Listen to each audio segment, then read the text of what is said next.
Монгол Улсын засгийн газар оюу толгойн хэлэлцээр техний амжилт үр дүнгээ гаргаж чадлаа гэж засгийн газрын тэргүүн мэдээллээ.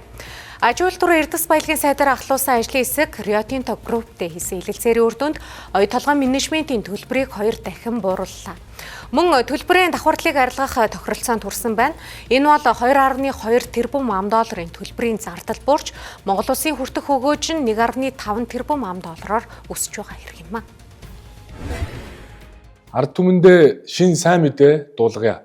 Монгол Улсын засгийн газар оюу толгойн хэлэлцээрт эхний амжилтаа үр дүнгээ гаргаж чадлаа. Аж үйлдвэр Эрдэс баялагын сайдаар ахлуулсан ажлын хэсэг Rio Tinto Groupтэй оюу толгойн хэлэлцээрийн үр дүнд менежментийн төлбөрийг 2 дахин бууруулж чадлаа. Төлбөрийн давхардлыг арилгах тохиролцоонд хүрлээ.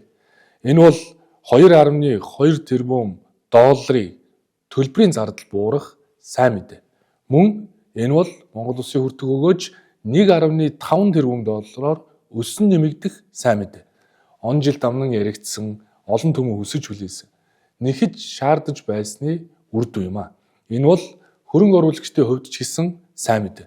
Монголчууд эрх ашгаа хамгаалж чаддаг хөрөнгө оруулагч нартай нэг төвшөнд яриа хийж, хэлэлцээр хийж чаддгийн үр дүн юм аа.